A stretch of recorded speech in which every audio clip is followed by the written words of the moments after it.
Yo, what it do, YouTube? It's your boy Just Anderson. I'm back with another upload. In today's upload, we'll be discussing the Kobe 3 Mambacita. Let's get into it. Before we get into the sneaker today, I have a small request. If you guys can like, comment, subscribe. I post every Sunday, sometimes on Saturdays for extra content. But with that being said, let's get into the sneakers. As always, on this channel, start with the traction. The traction that could be found on the Kobe 3 is a rubber multi-directional traction pattern. Talking about the traction, first and foremost, as you guys can see, it is a very chunky traction setup. So you could possibly play with these outdoors. But again, I'm not doing it. These were a lot of money, so that's not happening over here.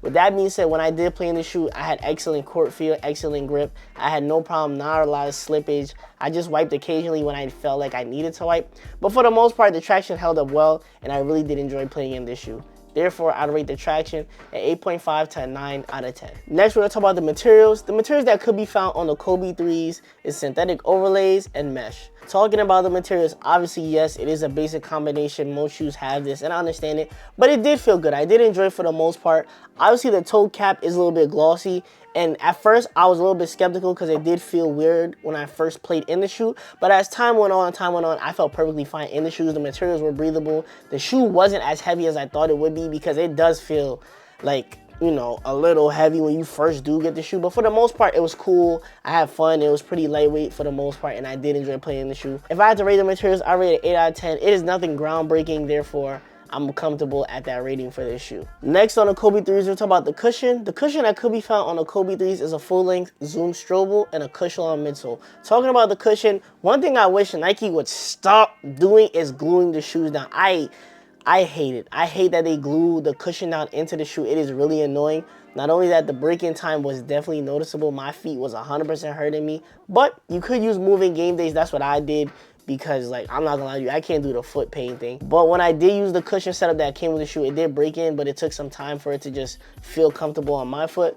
And personally, if I'm being completely honest with you guys, I use the moving game days most of the time because it felt comfortable to me and it made it more enjoyable to play in the shoe. So if you were to ask me what you should do for this shoe, I can say you could definitely rock out with the cushion in this shoe. But if you do have the moving game days, I'll say slap these in there.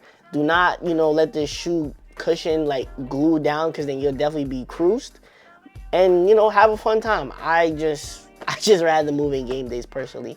But for rating, I'd rate the cushion like a 7.5 out of 10. Next, we're gonna talk about fitness support. As you guys know, I go true to size, which is a 9.5 for reference purposes. I don't go half size up or down. I don't believe in that. Not only that, these are Kobe, so you know they're gonna be expensive. And if you go half size up and they don't fit properly, you're dread. So I would not suggest you doing that. Just get your true size or what you usually get and rock out from there. In terms of support, I would say this shoe is more so of a mid cut than a low cut.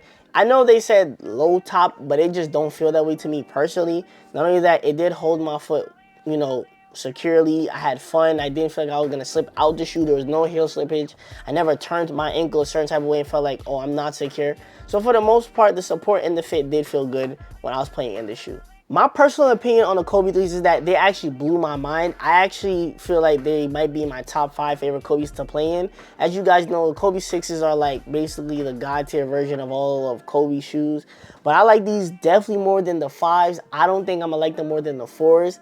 But I would have to play like a real serious game for me to tell you guys that.